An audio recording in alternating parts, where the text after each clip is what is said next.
Hello students. आज का जो देखिए हमारा जो टॉपिक है वो था कि जो फूड अडल्ट्रेशन है, ठीक है, कि उसकी क्या डेफिनेशन थी, उसके क्या मीनिंग थे, कि फूड अडल्ट्रेशन किसे कहते हैं, यानी कि भोजन में एक तरह की मिलावट। और मिलावट वो किसी भी प्रकार की हो सकती है, किसी भी तरीके से की जा सकती है।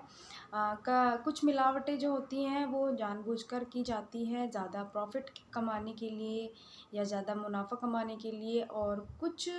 जो मिलावटें होती हैं कई बार जाने अनजाने में हो जाती हैं। तो मिलावट चाहे जानबूझकर की गई हो या जाने अनजाने में हो गई हो, दोनों ही मिलावटें व्यक्ति के स्वास्थ्य के लिए हानिकारक होती है।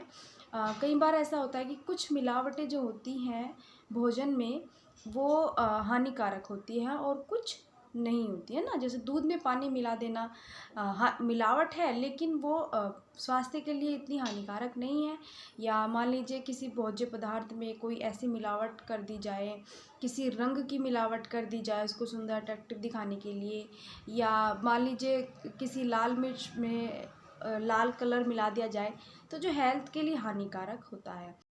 तो ये बहुत सारी तरह की मिलावटें होती हैं जो भोजन में जानबूझकर और अनजाने दोनों ही कंडीशन में की जाती है। तो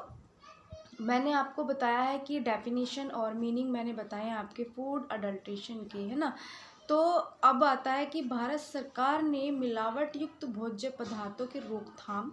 तथा उपभोक्ताओं को शुद्ध आहार उपलब्ध कराने के लिए सन 1954 में 1954 में भोज्य पदार्थों में मिलावट की रोकथाम की धारा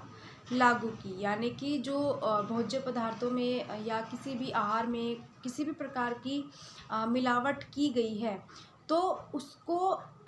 मिलावट की रोकथाम और उपभोक्ता को शुद्ध आहार उपलब्ध कराने के लिए 1954 में भोज्य पदार्थों में मिलावट की रोकथाम की धारा लगाई गई, जो थी यानी कि वो धारा लागू की गई। और इस धारा के अंतर्गत मिलावट युक्त भोज्य पदार्थों को मिलावट युक्त माना जाता है। यानी कि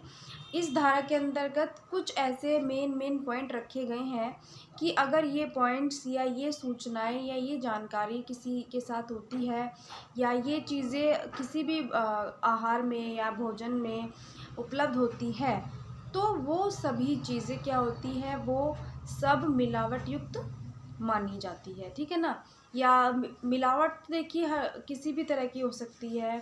कि किसी भी प्रोडक्ट में कोई चीज़ उसकी ही मिलती जुलती मिला दो तो भी वो मिलावट कहलाती है। या फिर वो उस चीज़ में से कोई ऐसी चीज़ निकाल लेना जिसकी उसके गुण और पोषकता में कमी आ जाए, वो भी मिलावट ही होती है। मैं आपको पहले भी बता चुकी हूँ कि दूध में पानी मिलाना या फिर दूध में सफ़ेद रंग का कोई ऐसा कोई भी पाउडर मिलाना,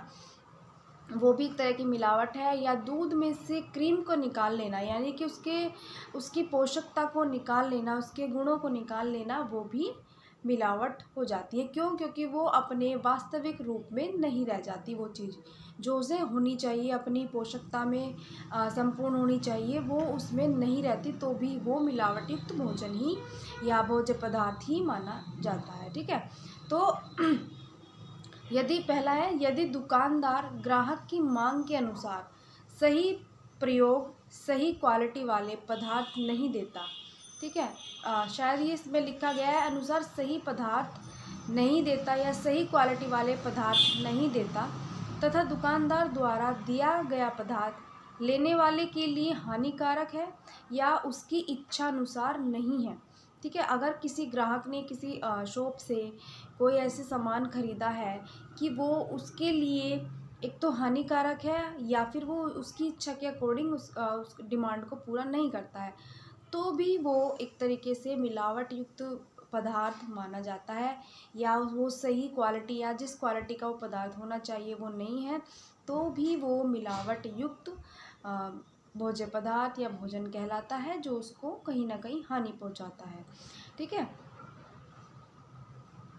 इसी तरह यदि किसी पदार्थ में कोई अन्य पदार्थ मिला हुआ है, मान लीजिए कोई आपका कोई ऐसा पदार्थ है, मान लीजिए दाल है, फॉर एग्ज़ाम्पल दाल है, दाल में ही उसका कुछ मिलता जुलती कंकड़ पत्थर मिला दिए जाए मान लीजिए, तो जिसका स्वास्थ्य पर बुरा प्रभाव पड़ता है। ठीक है, भोजन में आपने कंकड़ पत्थर पका दिए मान लीजिए, तो वो पके नहीं, वो कहीं न कहीं जब आप खाओगे तो मुँह में आएँगे, तो क्या करेंगे, वो एक तरह की बीमारी को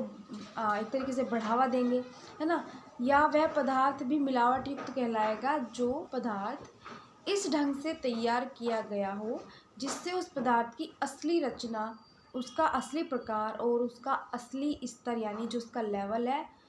इस प्रकार बदल दिया जाए कि हानिकारक हो जाए। यानी कि ऐसा पदार्थ की जो उसकी नेचुरल जो वो नेचर में जिस तरह वो उपलब्ध है या जिस प्रकार की उसकी प्रकृति के साथ छेड़छाड़ की गई है, उसमें से कोई चीज़ निकाली गई है या उसमें कोई ऐसा जो उसकी असली जो उसका गुण है या उस चीज़ की जो स्ट्रक्चर है, उसकी रचना है या उसमें कौन-कौन से ऐसे पोषक तत्व हैं, या तो वो निकाल लिए गए हैं या उसमें ऐसी चीज़ ऐड कर दी गई है कि उनके पोषक तत्व जो है कमी आ गई है, वो प्रॉपर तरीके से उसमें नहीं उपलब्ध रहे, या जो उस भोजन का या उस पदार्थ का स्तर है वो उसका स्तर प्रॉपर तरीके से पूरी तरीके से बदल दिया गया हो और जो भी व्यक्ति इसको ग्रहण करता हो वो उसके लिए हानिकारक है, या फिर वो जितनी जितनी मात्रा में उसको लेने से जो उसको फ़ायदा होता था वो नहीं हो पा रहा है, तो वो भी उसके लिए हानिकारक ही कहलाएगा। तीसरा आता है कि जिस भोज्य पदार्थ में कोई तत्व यानी कि कोई ऐसा एलिमेंट या ऐसा कोई अन्य पदार्थ मिला हो जो व्यक्ति के लिए हानिकारक हो। यानी कि भोज्य पदार्थ देखिए बहुत सारे तरह के होते हैं, चाहे उसमें आटा हो, चीनी हो, शक्कर हो, मसाले हो, दालें हो, दूध, घी, मक्खन, कुछ भी हो सकता है। तो अगर कोई ऐसा भोज्य पदार्थ में कोई तत्व ऐसा मिलाया हुआ है जो व्यक्ति के लिए हानिकारक है, मान लीजिए मिलावट तो देखिए हर तरीके से होती है। जैसे मान लीजिए आपका देसी घी होता है, कई बार क्या होता है कि देसी घी को और ज़्यादा बढ़ाने के लिए या ज़्यादा मुनाफे के लिए कई बार क्या होता है कि डालडा घी उसमें मिला दिया जाता है जो बहुत से लोगों को सूट नहीं आता, तो उनकी हेल्थ के लिए वो हानिकारक होता है। लेकिन मिलावट के चक्कर में, अधिक मुनाफे के चक्कर में कई बार ऐसा होता है कि ओरिजिनल घी में क्या होता है कि डालडा घी मिला दिया जाता है या कोई ऐसा ऑयल मिला दिया जाता है जो व्यक्ति के स्वास्थ्य के लिए हानिकारक हो या उस व्यक्ति को वो सूट ना आता हो। ये तो सिर्फ एक घी की बात है, ऐसे बहुत सारे प्रोडक्ट होते हैं, ऐसे बहुत सारी चीज़ें होती हैं जो व्यक्ति को किसी भी तौर से हानिकारक पहुंचा सकती है, यानी उसके स्वास्थ्य के लिए हानिकारक वो चीज़ हो सकती है। फिर आता है यदि जिस पात्र में भोज्य पदार्थ रखा हुआ हो, यानी कि कोई एक ऐसा बर्तन स्टील का हो सकता है, एल्युमिनियम का हो सकता है या किसी भी चीज़ का बना सकता है वो पात्र, अ, या मिट्टी का हो सकता है, कांच का हो सकता है। तो यदि जिस पात्र में भोज्य पदार्थ रखा हुआ हो या तो पात्र सड़ा हुआ हो, यानी कि वो जो जिस भी बर्तन में भोज्य पदार्थ आपका रखा हुआ है वो साफ़ ना हो, यानी वो प्रॉपर तरीके से साफ़ नहीं किया गया और उसमें और अगला भोज्य पदार्थ डाल दिया गया, तो क्या होगा, उसमें कोई विषाक्तता या नुकसानदायक पदार्थ हो तो ऐसी सामग्री भी मिलावट युक्त कहलाई जाती है। यानी कि मान लीजिए अगर किसी के पात्र में कोई मान लीजिए शक्कर है, ठीक है, और वो पिछला पात्र आपने साफ नहीं किया, उसमें और नई शक्कर ऐड कर दी, तो हो सकता है वो पहले वाली ख़राब हो और आपने उसी में और ऐड कर दी हो, तो ऐसी सामग्री भी मिलावट युक्त कहलाई जाती है। और आप अगर उसी प्रोडक्ट को ग्राहकों को बेचते हो तो वो उनके लिए स्वास्थ्य के लिए हानिकारक होता है। तो बेहतर होता है कि या तो पात्र चेंज कर दिया जाए या फिर उस पात्र को पहले साफ़ किया जाए, उस बर्तन को या जिस भी चीज़ में वो रखा जा रहा है, उसके बाद